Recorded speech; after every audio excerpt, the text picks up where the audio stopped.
ಎಲ್ಲರಿಗೂ ನಮಸ್ಕಾರಗಳು. ಶಾಂಭವಿ ವ್ಲಾಗ್ಸ್‌ಗೆ ಸ್ವಾಗತ. ನಾವಿವತ್ತು ಗುಸುಂಡೆಕಾಯಿನ ಬಳಸ್ಕೊಂಡು ಗುಸುಂಡೆಕಾಯಿ ಚಟ್ನಿ ಯಾವ ರೀತಿ ಮಾಡೋದು ಅಂತ ನೋಡ್ಕೊಂಬರೋಣ. ಈ ಗುಸುಂಡೆಕಾಯಿನ ತುಂಬ ಜನ ಇದನ್ನ ಊಸುಂಡೆಕಾಯಿ ಅಂತ ಕೂಡ ಕರೀತಾರೆ. ಹಾಗೆ ಇದು ಬದನೆಕಾಯಿ ಜಾತಿಗೆ ಸೇರಿದಂಥ ಒಂದು ತರಕಾರಿ ಅಂತಾನೆ ಹೇಳ್ಬೋದು. ಇದನ್ನ ಇಂಗ್ಲಿಷ್‌ನಲ್ಲಿ ಟರ್ಕಿ ಬೆರಿ ಅಂತ ಕೂಡ ಕರೀತಾರೆ. ಇದು ಆರೋಗ್ಯಕ್ಕೆ ತುಂಬಾ ಅಂದರೆ ತುಂಬಾನೇ ಉಪಯೋಗಗಳಿದಾವೆ. ಹಾಗೆ ಇದು ಯಾರಿಗೆಲ್ಲ ಹುಷಾರಿಲ್ದೇ ಇರೋ ಟೈಮಲ್ಲಿ ನೆಗಡಿ, ಕೆಮ್ಮು, ಜ್ವರ ಇರೋ ಟೈಮಲ್ಲಂತೂ ಅವ್ರಿಗೆ ಒಂದು ಒಳ್ಳೆ ರುಚಿಕರವಾಗೂ ಇರುತ್ತೆ. ಹಾಗೆ ಆರೋಗ್ಯಕ್ಕೂ ಅಷ್ಟೇ ತುಂಬಾನೇ ಒಳ್ಳೆಯದು. ಈ ರೀತಿ ಇರುತ್ತೆ. ಇದನ್ನ ನಾವು ಫಸ್ಟು ಸಿಂಗಲ್ ಆಗಿ ಬಿಡಿಸ್ಕೊಂಡು ಅದ್ರ ತೊಟ್ಟನ್ನೆಲ್ಲ ತೆಗ್ದು ನೀಟಾಗಿ ಬಿಡಿಸಿಟ್ಕೊಂಡಿದ್ದೀನಿ. ಈಗ ನಾನು ಇದನ್ನ ಕಬ್ಬಿಣದ ಹಂಚ್ ಮೇಲೆ ಡ್ರೈ ಹಾಗೆ ನೀಟಾಗಿ ಅದು ಫುಲ್ ಕಪ್ಪಾಗೋ ವರೆಗೂ ನಾವು ನೀಟಾಗಿ ಹುರ್ಕೋಬೇಕು, ಫ್ರೈ ಮಾಡ್ಕೋಬೇಕು ಇದನ್ನ.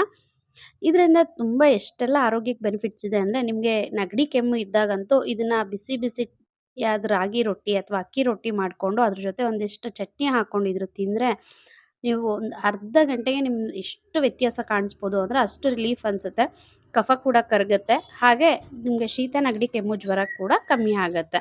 ಹಾಗೆ ಇದನ್ನು ಶುಗರ್ ಇರೋರ್ಗೂ ಅಷ್ಟೇ ತುಂಬಾ ಆರೋಗ್ಯಕ್ಕೆ ಒಳ್ಳೆಯದು. ಇದು ಸಾಂಬಾರಿಗೆಲ್ಲ ಹಾಕಿದಾಗ ಸ್ವಲ್ಪ ಕಹಿ ಬರುತ್ತೆ. ಆದರೆ ಚಟ್ನಿಗೆ ಈ ರೀತಿ ಹುರಿದು ಹಾಕಿದಾಗ ಸ್ವಲ್ಪ ಕೂಡ ಕಹಿ ಬರಲ್ಲ. ಆರಾಮಾಗಿ ಟೇಸ್ಟ್ ಮಾಡ್ಬೋದು. ಹಳ್ಳಿ ಭಾಗದಲ್ಲಿರೋರ್ಗಂತೂ ಈ ಗುಸುಂಡೆಕಾಯಿದ್ದು ತುಂಬಾ ಪರಿಚಯ ಇರುತ್ತೆ. ಟೌನ್‌ಗಳಲ್ಲಿರೋರಿಗೆ ಅಷ್ಟಾಗಿ ಪರಿಚಯ ಇರೋದಿಲ್ಲ ಈ ತರಕಾರಿ ಬಗ್ಗೆ. ಇದು ಸಾಮಾನ್ಯವಾಗಿ ಹಾಗೆ ಕಳೆ ರೀತಿನಲ್ಲಿ ಈ ಗಿಡ ಬೆಳ್ಕೊಂಡಿರುತ್ತೆ. ಆದರೆ ಆರೋಗ್ಯಕ್ಕೆ ತುಂಬಾ ಒಳ್ಳೆಯದು. ಆ್ಯಕ್ಚುಲಿ ಹೇಳ್ಬೇಕು ಅಂದರೆ ಇದು ನನಗೂ ಕೂಡ ನನ್ನ ಮದುವೆ ಆಗೋವರೆಗೂ ನಾನು ಯಾವತ್ತೂ ಇದು ತಿಂದೇ ಇರಲಿಲ್ಲ. ನಮ್ಮ ಸೈಡೆಲ್ಲ ಬೆಳೆದಿರುತ್ತೆ. ಬಟ್ ಆದರೆ ನಾವು ಯಾರೂ ಇದನ್ನ ಯಾವತ್ತೂ ಅಡುಗೆನಲ್ಲಿ ಉಪಯೋಗಿಸಿರ್ಲಿಲ್ಲ. ನನ್ನ ಮದುವೆ ಆದ ನಂತರ ನಮ್ಮ ಅತ್ತೆ ಮನೆಯಲ್ಲಿ ಅವಾಗವಾಗ ಮಾಡ್ತಾ ಇರ್ತಾರೆ. ಮತ್ತು ಅವ್ರ ಮನೆಯಲ್ಲಿ ಅಂತ ಅಲ್ಲ, ಆ ಕಡೆ ಅಲ್ಲಿ ಚನ್ನಪಟ್ಟಣ ಸುತ್ತಮುತ್ತ ಭಾಗಗಳಲ್ಲೆಲ್ಲ ತುಂಬ ಜನ ಇದನ್ನು ಮಾಡ್ತಾರೆ. ಹಾಗಾಗಿ ನಾನು ಅದರ ರೆಸಿಪೀಸ್‌ನ ನನ್ನ ಅತ್ತೆಯಿಂದ ಇದನ್ನು ಕಲಿತ್ಕೊಂಡು ಮಾಡಿದ್ದೀನಿ. ಒಂದು ಸರಿ ನನಗೆ ಹುಷಾರಿಲ್ಲದೆ ಇರೋ ಟೈಮಲ್ಲಿ ನಮ್ಮ ಅತ್ತೆ ಇದನ್ನು ತಂದು ಕೊಟ್ಟಿದ್ರು. ಇದ್ರದ್ದು ಚಟ್ನಿ ಮಾಡ್ಕೊಂಡು ತಿನ್ನು, ಕೆಮ್ಮಿಗೆ ತುಂಬಾ ಒಳ್ಳೆಯದು ಅಂತ. ಅವಾಗಿಂದ ನನಗೆ ಕೆಮ್ಮು ಬಂದಾಗೆಲ್ಲ ಇದನ್ನ ನೆನ್ಪು ಮಾಡಿಕೊಂಡು ಯಾರಾದರೂ ಊರಿಂದ ಬರೋರಿತ್ತು ಅಂದರೆ ಅವ್ರಿಗೆ ಹೇಳಿ ತರಿಸ್ಕೊಂಡು ನಾನು ಈ ಚಟ್ನಿ ಮಾಡ್ಕೊಂಡು ತಿಂತೀನಿ. ತುಂಬ ಅಂದರೆ ತುಂಬ ಟೇಸ್ಟಿಯಾಗೂ ಇರುತ್ತೆ. ಹಾಗೆ ಹೆಲ್ದಿಯಾಗೂ ಇರುತ್ತೆ. ಇದರಲ್ಲಿ ಆರೋಗ್ಯಕ್ಕೆ ಎಷ್ಟೆಲ್ಲ ಪ್ರಯೋಜನಕಾರಿ ಅಂದರೆ, ಇದು ರಕ್ತಹೀನತೆ ಸಮಸ್ಯೆ ಇರೋರಿಗೆ ಒಂದು ಒಳ್ಳೆ ವರದಾನ ಅಂತಲೇ ಹೇಳ್ಬೋದು. ಹಾಗೆ ಇದು ನಮ್ಮ ಬ್ಯಾಡ್ ಕೊಲೆಸ್ಟ್ರಾಲ್‌ನ ಕಮ್ಮಿ ಮಾಡಿ ಗುಡ್ ಕೊಲೆಸ್ಟ್ರಾಲ್‌ನ ಹೆಚ್ಚಿಸುತ್ತೆ. ಹಾಗೆ ರೋಗ ನಿರೋಧಕ ಶಕ್ತಿ ತುಂಬಾ ಹೆಚ್ಚಾಗಿರೋದ್ರಿಂದ ನಮ್ಮ ಉಸಿರಾಟದ ತೊಂದರೆ, ಅಸ್ತಮಾ ಇರೋರಿಗೆ, ಕೋಲ್ಡು, ಕಾಫ್ಗೆಲ್ಲ ತುಂಬಾ ಉಪಯೋಗಕಾರಿಯಾಗುತ್ತೆ. ಮತ್ತು ಯಾವುದೇ ಥರ ವೈರಲ್ ಇನ್ಫೆಕ್ಷನ್ ಆಗಿರ್ಬೋದು, ಬ್ಯಾಕ್ಟೀರಿಯಲ್ ಇನ್ಫೆಕ್ಷನ್ ಆಗಿದ್ರೂ ಕೂಡ ಅದ್ರ ವಿರುದ್ಧ ಹೋರಾಡೋ ಅಷ್ಟು ಶಕ್ತಿ ಇದಕ್ಕಿದೆ. ಮತ್ತು ಹಾಗೆ ಇದೊಂದು ಪ್ರಿಬಯೋಟಿಕ್ ಅಂತಲೇ ಹೇಳ್ಬೋದು. ನಮ್ಮ ಗಟ್ ಡೈಜೆಷನ್‌ಗೆ ತುಂಬಾ ಸಹಾಯಕಾರಿಯಾಗಿದೆ.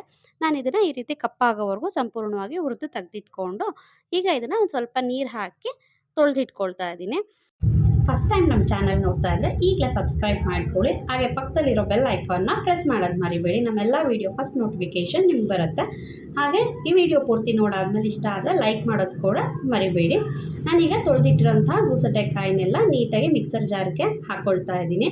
ಈ ಚಟ್ನಿನ ನೀವು ಒಂದು 2-3 ದಿನ ಕೂಡ ಸ್ಟೋರ್ ಮಾಡಿ ತಿನ್ಬೋದು. ಏನೋ ಬೇಗ ಹಾಳಾಗೋದಿಲ್ಲ, ಚೆನ್ನಾಗಿರುತ್ತೆ. ಮತ್ತು ನಾವು ಇದು ಚಟ್ನಿಗೆ ಎಲ್ಲೂ ತೆಂಗಿನಕಾಯಿ ಯೂಸ್ ಮಾಡಿಲ್ಲ. ಬೇಕು ಅನ್ನೋರು ತೆಂಗಿನಕಾಯಿ ಕೂಡ ಯೂಸ್ ಮಾಡ್ಬೋದು. ನಾನು ಇಲ್ಲಿ ಇದಕ್ಕೆ ಬರೀ ಒಂದೇ ಒಂದು ಮೆಣಸಿನ್ಕಾಯಿ ಹಾಕ್ಕೊಳ್ತಾ ಇದ್ದೀನಿ. ಯಾಕೆ ಕ್ವಾಂಟಿಟಿನೂ ಸ್ವಲ್ಪ ತೊಗೊಂಡಿರೋದ್ರಿಂದ 1 ಗೆಡ್ಡೆಯಷ್ಟು ಬೆಳ್ಳುಳ್ಳಿ ಸೇರಿಸ್ಕೊಂಡಿದ್ದೀನಿ. ಈಗ ಇದಕ್ಕೆ ಒಂದು ಅರ್ಧ ಸ್ಪೂನಷ್ಟು ಕಾಳು ಮೆಣಸನ್ನ ಹಾಕ್ಕೊಂಡು ರುಚಿಗೆ ತಕ್ಕಷ್ಟು ಉಪ್ಪು ಹಾಕ್ಕೊಳ್ತಾ ಇದ್ದೀನಿ. ಒಂದು ಸ್ವಲ್ಪ ಹುಣಸೆ ಹಣ್ಣು, ಕಾಳು ಮೆಣಸು ಹಾಕೋದ್ರಿಂದನೇ ನಾನಿಲ್ಲಿ 1 ಮೆಣಸಿನ್ಕಾಯಿನ ಹಾಕ್ಕೊಂಡಿರೋದು. ಹಾಗೆ ಒಂದು ಸ್ವಲ್ಪ ಕೊತ್ತಂಬರಿ ಸೊಪ್ಪನ್ನ ಸೇರಿಸಿ ಇದನ್ನು ನುಣ್ಣಗೆ ರುಬ್ಕೊಂಡ್ರೆ ಸಾಕು. ಸ್ವಲ್ಪನೇ ನೀರು ಸೇರಿಸ್ಕೊಳ್ತಾ ಇದ್ದೀನಿ. ನುಣ್ಣಗೆ ರುಬ್ಕೊಂಡ್ರೆ ನಮಗೆ ಗುಸುಂಡೆಕಾಯಿ ಚಟ್ನಿ ಸವಿಯಲು ಸಿದ್ಧ ಆಗಿದೆ. ಇದಕ್ಕೆ ಬೆಸ್ಟ್ ಕಾಂಬಿನೇಷನ್ ಅಂದರೆ ಅಕ್ಕಿ ರೊಟ್ಟಿ, ರಾಗಿ ರೊಟ್ಟಿ ಜೊತೆ ನೀವು ಮಾಡಿ ಆರಾಮಾಗಿ ಸವಿರಿ. ಮತ್ತೆ ಮುಂದಿನ ವಿಡಿಯೋದಲ್ಲಿ ಮತ್ತೊಂದು ವಿಡಿಯೋದಲ್ಲಿ ಸಿಗೋಣ. ಧನ್ಯವಾದಗಳು.